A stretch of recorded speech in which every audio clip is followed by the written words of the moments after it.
എടി ഇത് എന്തിന്റെ പേപ്പറാന്ന് നോക്കിയേ. ഓ ഇത് LIC ആണ്. ചേട്ടന് മനസ്സിലായില്ലേ? LIC ആണെന്ന് മനസ്സിലായി, പക്ഷെ അതിന്റെ അടിയിൽ എന്തൊക്കെയോ എഴുതിയിട്ടുണ്ടല്ലോ. ഓ ഇത് റിന്യൂ ചെയ്യണതിന്റെ കാര്യം പറഞ്ഞിട്ടേ അയച്ചേക്കണാണ്. ഒന്ന് അവരുടെ ഏജന്റിനെ ഒന്ന് വിളിച്ചാൽ മതി. അല്ല ഇതൊക്കെ ഭയങ്കര സിമ്പിൾ അല്ലേ, ഇതുപോലും മനസ്സിലാക്കാൻ പറ്റണില്ലേ? അത് പിന്നെ ശരിക്കും കൊണ്ട് പറ്റണില്ല. ഇതൊന്നും വായിക്കാൻ പറ്റില്ല എന്ന് പറയുമ്പോൾ എന്തൊരു അവസ്ഥയല്ലേ. അല്ല ഇതിന് ഒന്നും മനസ്സിലാവുന്നില്ല ഇത്. നീ എന്തിനാണ് ഇങ്ങനെയൊക്കെ പറയുന്നത്? ഞാൻ 7ാം ക്ലാസ് വരെ പോയതല്ലേ.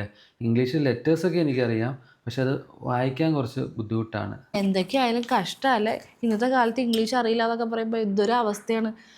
പണ്ട് കല്യാണത്തിന് മുന്നേ കല്യാണം ഉറപ്പിച്ച സമയത്തൊക്കെ വാട്സപ്പിൽ ചാറ്റ് ചെയ്യുമ്പോൾ മലയാളത്തിലെ ചേട്ടൻ അയച്ചുകൊണ്ടിരുന്നു. അപ്പോൾ ഞാൻ വിചാരിച്ചത് ഒരു രസത്തിൽ അയക്കുകയായിരിക്കും, വെറുതെ അയക്കുകയായിരിക്കുന്നു. പക്ഷേ ഇത് ഇംഗ്ലീഷ് അറിയാത്തതുകൊണ്ട് അയക്കാമെന്ന് എനിക്കറിയത്തില്ലായിരുന്നു. എന്തൊരു അവസ്ഥ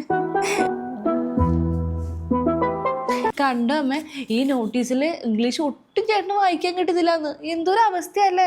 ഇപ്പോൾ ഒന്നും കുഴപ്പമില്ല, നാളെ ഞങ്ങൾക്ക് കുഞ്ഞുങ്ങളൊക്കെ ഉണ്ടായി കഴിയുമ്പോൾ അവരുടെ ഒരു ആവശ്യത്തിനൊക്കെ പോകുമ്പോഴാണ് ചേട്ടൻ ഇങ്ങനെ ഇംഗ്ലീഷ് അറിയാത്തതിൻ്റെ ബുദ്ധിമുട്ട് അറിയത്തുള്ളൂ. എൻ്റെ വിധി.